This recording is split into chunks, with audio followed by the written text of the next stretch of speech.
ഇന്ന് നമ്മുടെ രാവിലത്തെ വിശേഷമായിട്ടുള്ള കുഞ്ഞൊരു വീഡിയോ ആണ്. അപ്പോൾ പുതിയ കൂട്ടുകാർ വേഗം ചാനൽ കയറി സബ്സ്ക്രൈബ് ചെയ്ത് കൂട്ടുകൂടണേ. അപ്പോൾ രാവിലത്തെ പരിപാടി എന്താണെന്ന് വെച്ചാൽ ചോറ് തിളപ്പിക്കാനുണ്ട് കേട്ടോ. അപ്പോൾ അത് വേഗം ചൂടാക്കി വെക്കാമെന്ന് വെച്ചു. അത് നോക്കിയിട്ട് കഞ്ഞി ഇട്ടാൽ മതിയല്ലോ. അപ്പോൾ വേഗം അതാക്കാം. രാവിലെ നിന്ന് കാപ്പിക്കില്ല, ചോറാണ് കേട്ടോ. അപ്പോൾ മീൻകറിയൊക്കെ ഇരിപ്പുണ്ട്. അതുകൊണ്ട് ഇന്ന് രാത്രിത്തേന് എന്തെങ്കിലും സ്പെഷ്യലാക്കാമെന്ന് വെച്ചു. ഉച്ചക്കും രാവിലത്തേന് എന്തെങ്കിലുമൊക്കെ തട്ടിക്കൂട്ടി റെഡിയാക്കാമെന്ന് വെച്ചിട്ടുണ്ടായിരുന്നു കേട്ടോ. അപ്പോൾ അടുപ്പ് കത്തിച്ചുകൊണ്ടിരിക്കുകയാണ്. ഇപ്പോൾ ചൂടൊക്കെ ആയതുകൊണ്ട് പെട്ടെന്ന് അടുപ്പ് കയറി കത്തിപ്പിടിക്കുന്നുണ്ട്. ഇല്ലേ ഊതി മനുഷ്യൻ്റെ ഊപ്പാട് ഇളകുന്ന വേണേൽ പറയാം. അപ്പോൾ ചിരട്ടൊക്കെ കുറേ ഉള്ളതുകൊണ്ട് അതൊക്കെ കത്തിക്കാട്ടെ. ചിരട്ടയ്ക്കൊക്കെ സത്യം പറഞ്ഞാൽ ഇപ്പോൾ നല്ല വിലയാണ്. ഇവർക്കൊക്കെ പറയാറുണ്ട് ചിരട്ടൊന്നും ആവശ്യമില്ലാതെ കളയല്ലേ, പക്ഷെ നമുക്ക് തീ കത്തിപ്പിടിക്കണ്ടേ. അപ്പോൾ അത് അടുപ്പത്ത് വെച്ചിട്ടുണ്ട് കേട്ടോ. അപ്പോൾ എൻ്റെ നല്ലൊരു ചൂലായിരുന്നു. അതെങ്ങനെ ഒടിഞ്ഞു പോയിന്നല്ല, എൻ്റെ ഉള്ളു മൊത്തം ചെറിയ പല കഷ്ണം അതെല്ലാം വെച്ച് അങ്ങ് ഒടിഞ്ഞു പോയിട്ട്. അപ്പോൾ ഞാനിത് അടുപ്പ് ഭാഗം തൂക്കാൻ വേണ്ടി എടുത്തിട്ടുണ്ടായിരുന്നു കേട്ടോ. പിന്നെ ചായയുടെ എല്ലാം കഴിഞ്ഞിട്ട് കുറേ പാത്രങ്ങളുണ്ടായിരുന്നു കഴുകാനായിട്ട്. വലിയ പാത്രങ്ങളൊന്നും ഞാൻ രാത്രി കഴുകാറില്ല. അത്യാവശ്യം കഴിക്കുന്ന പാത്രങ്ങൾ മാത്രം കഴുകി വെക്കാറാണ് പതിവ് കേട്ടോ. അപ്പോൾ വലിയ ചട്ടിയും കാലൊക്കെ ഉണ്ടായിരുന്നു, അതെല്ലാം ഞാൻ ഈ കൂട്ടത്തിൽ കഴുകി വെക്കുകയാണേ. ഇടയ്ക്കുന്ന ഓരോരോ അശരീരിയൊക്കെ കേൾക്കുന്നുണ്ടോയെന്ന് നോക്കണ്ട. ബാത്തുമ്മാനെ ഉറക്കാൻ വേണ്ടി തൊട്ടി കിടത്തുന്നതിന് ഇടയ്ക്ക് എഡിറ്റ് ചെയ്തുകൊണ്ടിരിക്കുകയാണ് കേട്ടോ. അതാണ് ഇടയ്ക്കിടയ്ക്ക് ഓരോ മുക്കുമൂളൊക്കെ കേൾക്കുന്നത്. അപ്പോൾ പാത്രങ്ങളെല്ലാം കഴുകി കഴിഞ്ഞാൽ പിന്നെയുള്ള പരിപാടി എന്ന് വെച്ചാൽ ഒതുക്കിയിട്ടിട്ടുണ്ടായിരുന്നു. ഇക്ക രാവിലെ ഇന്ന് ഇപ്പോൾ തന്നെ പോകുന്നതുകൊണ്ട് കാപ്പി കുടിച്ചിട്ടാണ് പോകുന്നത്. കാപ്പി കുടിച്ച് ഇപ്പോൾ പഴഞ്ചോറ് മതി എന്ന് പറഞ്ഞുകൊണ്ട് ഞാൻ പഴഞ്ചോറിനൊക്കെ ആക്കി വെച്ചു കേട്ടോ. രാവിലെ എണീറ്റതേ ആക്കി വെച്ചു. രാത്രി കിടന്നപ്പോഴാണ് പറഞ്ഞത് പഴഞ്ചോറ് മതിയെന്ന്. തലേന്ന് പറയുകയാണെങ്കിൽ ഞാനെന്നാൽ തൈരെങ്ങാനും മേടിച്ചിട്ട് ആക്കി വെച്ചേന്. എനിക്ക് ഭയങ്കര ഇഷ്ടമായിട്ട് അങ്ങനെ ആക്കാനായിട്ട്. അപ്പോൾ ഇക്കാക്ക് രാവിലെ എണീറ്റ് കാന്താരി എല്ലാം പറിച്ച് ഉള്ളിയും ചതച്ച് ഇച്ചിരി പഴഞ്ചോറൊക്കെ ആക്കി പപ്പടം ചുട്ട് മീൻ പൊരിച്ചിട്ടുണ്ടായിരുന്നു. അതങ്ങനെ കഴിച്ചില്ല. പപ്പടം ചുട്ട് കൂട്ടി കുറച്ച് കഴിച്ചു. ബാക്കി അത് അപ്പം തന്നെ ഞാനും കഴിക്കാൻ തന്നിട്ട് ഇനിയിപ്പോൾ അതായിട്ട് കളയണ്ടല്ലോ. പക്ഷെ സത്യം പറഞ്ഞാൽ അത് കഴിച്ചപ്പോൾ വയറിൻ്റെ ഉള്ളിൽ എന്താണെന്ന് പറയില്ല, വല്ലാത്തൊരു സുഖം, നല്ല തണുപ്പൊക്കെ ആയിരുന്നു. അപ്പോൾ ഞാൻ എന്നിനിപ്പോൾ പഴഞ്ചോറാക്കിയാലോ എന്നുള്ള ആലോചനയുണ്ട്. അപ്പോൾ പാത്രം തേരൊക്കെ കഴിഞ്ഞ് അടുക്കള ഞാൻ ക്ലീൻ ആക്കിയിട്ടുണ്ട് കേട്ടോ. ഇനി പഠിച്ചവരും കൂടെ കഴിഞ്ഞാൽ അടുക്കളത്തെ ഏകദേശം പരിപാടി തീർന്നേ. അപ്പോൾ അവൾ വന്നിട്ടുണ്ടായിരുന്നു. അവളായിട്ട് വർത്താനം പറഞ്ഞിട്ടിരിക്കും. അപ്പോൾ ഞാൻ തലേ തുണിയിട്ടിട്ട് ഇറങ്ങിക്കുക, ക്യാമറ ഓൺ ആക്കിയിട്ടുണ്ടെന്ന്.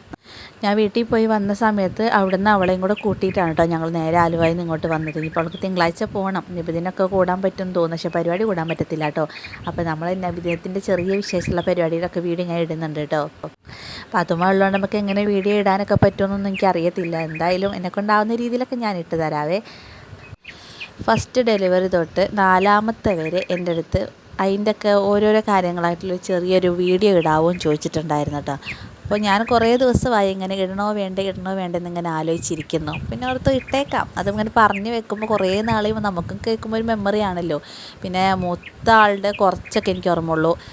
അത് അത്രയായോണ്ടായിരിക്കും വലുതായിട്ടങ്ങ് ഓർമ്മ കിട്ടണില്ല കേട്ടോ. എന്നാലും ഞാൻ ഓർത്തൊന്ന് ഇടാവുന്നു. അപ്പോൾ എന്തായാലും ഞാൻ ഇടയ്ക്കൊരു വീഡിയോ ആയിട്ട് ഞാൻ ഇടാം കേട്ടോ. നിങ്ങൾക്ക് താല്പര്യമുള്ളവരാണെങ്കിൽ കേൾക്കാം. പക്ഷെ ഞാൻ എടുത്തിടുന്നതെന്ന് വെച്ചാൽ ഞാൻ പറഞ്ഞില്ല, കുറേ നാൾ കഴിയുമ്പോൾ അതൊക്കെ ഒരു ഓർമ്മയാണ് കേട്ടുകൊണ്ടിരിക്കാനായിട്ട്. മക്കളൊക്കെ ഇങ്ങനെ പണ്ടത്തെ കഥകളൊക്കെ ഇങ്ങനെ ചോദിച്ചുകൊണ്ടിരിക്കുന്നത് ചെറുപ്പത്തിലൊക്കെ. കുറേ നാൾ കഴിയുമ്പോൾ അവർക്കാണെങ്കിലും കേട്ടുകൊണ്ടിരിക്കാമല്ലോ, ആ ഒരു മെമ്മറിക്ക് വേണ്ടി. പിന്നെ ഞാൻ മിക്ക വീഡിയോസ് ഇടുന്നത് ഞാൻ പറഞ്ഞിട്ടില്ലേ, ഇതൊക്കെ ഇങ്ങനെ കുഞ്ഞിൻ്റെ ഒക്കെ ആണെങ്കിലും ഞാൻ എടുത്തിടുന്നത് കുറേ കാലം കഴിയുമ്പോൾ അത് അതിനകത്ത് തന്നെ നമുക്ക് ആ ചാനലുള്ള കാലത്തോളം നമുക്കത് അതിനകത്ത് ഇങ്ങനെ കിടക്കും. ചിലപ്പോൾ നമ്മുടെ കയ്യിൽ നിന്ന് ഫോണൊക്കെ നഷ്ടപ്പെട്ടിട്ടുണ്ടാവും. അപ്പോൾ അതിൽ നിന്ന് കുറേ ഫോട്ടോസും വീഡിയോസൊക്കെ പോയിട്ടുണ്ട്. പക്ഷേ നമ്മൾ ഈ ചാനലുള്ളതുകൊണ്ട്, യൂട്യൂബ് ഉള്ളതുകൊണ്ട് ഒരു ഗുണം എന്ന് വെച്ചാൽ ഇങ്ങനെയുള്ള കാര്യങ്ങളൊക്കെ അതിനകത്ത് കിടക്കുന്നുണ്ടോ, അതൊരു മെമ്മറി തന്നെയാണ്. അതുകൊണ്ടും കൂടിയാട്ടോ ഞാൻ ഈ പൊട്ടും പൊടിയും എല്ലാം കൂടുതലായിട്ട് ഇടുന്നത്. ഒത്തിരി നാൾ കഴിയുമ്പോൾ നമുക്കും കണ്ടുകൊണ്ടിരിക്കാമല്ലോ. അപ്പോൾ എന്തായാലും ഞാൻ ഡെലിവറിയുടെ 1ാമത്തെ തൊട്ട് 4ാമത്തേൻ്റെ ഒക്കെ ഓരോരോ വീഡിയോസായിട്ട് ഞാൻ ഇടാം കേട്ടോ. ഇതുപോലെയൊക്കെ എന്തെങ്കിലുമൊക്കെ ചെയ്തുകൊണ്ടിരിക്കുന്ന ഇടയ്ക്കൂടെ ഇച്ചിരിയായിട്ട് ഞാൻ പറഞ്ഞു തരാം. അതിനായിട്ടും മെനക്കെട്ടിരുന്ന് പറയുന്നൊന്നുമില്ല, കാരണം കേൾക്കാനും കാണാനും ആരെങ്കിലുമൊക്കെ വേണമല്ലോ. അപ്പോൾ അടുക്കളെല്ലാം വൃത്തിയാക്കി അവിടെ കഴിഞ്ഞപ്പോൾ വേറെ വിശേഷത്തിലോട്ടൊക്കെ കടന്നു. അപ്പോൾ തുണി കുറേ ഉണ്ടായിരുന്നു കേട്ടോ. തുണി അപ്പോൾ ഞാൻ വൈകുന്നേരം കഴുകിയിടുക. അപ്പോൾ പിന്നെ രാവിലെ നമുക്ക് വിരിച്ചിടാമല്ലോ, ആ ഒരു എളുപ്പത്തിന് വേണ്ടി ചെയ്തു കേട്ടോ. അപ്പോൾ മഴക്ക് നല്ല മൂടിയിട്ടുണ്ട്, എന്നാലും കുഴപ്പമില്ല, കുറേ ഉണങ്ങി കിട്ടട്ടെ എന്ന് ഓർത്തു. അപ്പോൾ മീൻകറി ഞാൻ ചൂടാക്കാൻ വെച്ചിട്ടുണ്ട്. കഞ്ഞിയുടെ വെള്ളം വെച്ച് കഴിഞ്ഞാണ് ഓർത്തുന്നത് മീനും കൂടെ വെച്ചിട്ട് അത് ഇടാന്ന് വെച്ചാൽ അത് ഇറക്കിയിട്ട് ഞാൻ പിന്നെ മീൻ വെച്ചതാണ് കേട്ടോ. അപ്പോൾ അതും ആയി. പിന്നെ ഉച്ചക്കത്തെ തൽക്കാലത്തിന് ഇത് വെച്ച് ഒപ്പിക്കുകയാണ്. വൈകുന്നേരത്തിന് ഇക്ക പറഞ്ഞു കപ്സ് ഉണ്ടാക്കണം, മധുഹൂത്ത് അങ്ങനെ എന്തോ പേരൊക്കെ പറഞ്ഞിട്ടാ. അപ്പോൾ അതുണ്ടാക്കാമെന്ന് വെച്ചു. അപ്പോൾ മയോണൈസൊക്കെ ഉണ്ടാക്കി ഇന്നത്തെ ഒരു കുശാലാക്കാമെന്ന് വെച്ചു. ഇടയ്ക്കിടയ്ക്ക് ഇതുപോലൊക്കെ എന്തെങ്കിലും ഉണ്ടാക്കാറുണ്ടോ. പിന്നെ അവളും പോയി കഴിഞ്ഞ് ഇനിയിപ്പോൾ എന്നാ അടുത്ത ലീവ് എന്നറിയില്ല. പിന്നെ ഇത്ത വന്നു കഴിഞ്ഞാൽ പിള്ളേരെല്ലാവരും അങ്ങോട്ട് പോവും. അപ്പോൾ ഇവിടെ ഉള്ളപ്പോൾ നമുക്കിത് സ്പെഷ്യൽ ഉണ്ടാക്കണ്ടേ. അപ്പോൾ ഇന്നത്തെ നമ്മൾ വീഡിയോ ഇത്രയേ ഉള്ളൂ കേട്ടോ. നിങ്ങൾക്ക് ഇഷ്ടപ്പെട്ടാൽ ലൈക്ക് ചെയ്യുക, ഷെയർ ചെയ്യുക, സബ്സ്ക്രൈബ് ചെയ്യുക, കമൻറ്റ് ചെയ്യുക. നിങ്ങളുടെ അഭിപ്രായങ്ങളൊക്കെ നിങ്ങൾ കമൻറ്റിൽ അറിയിക്കാൻ മറക്കില്ല. അത് എന്താണേലും കുഴപ്പമില്ല, നല്ലതാണേലും കുഴപ്പമാണെങ്കില്ല നിങ്ങളുടെ അഭിപ്രായം കമൻറ്റിൽ അറിയിക്കാം കേട്ടോ. അപ്പോൾ ബൈ.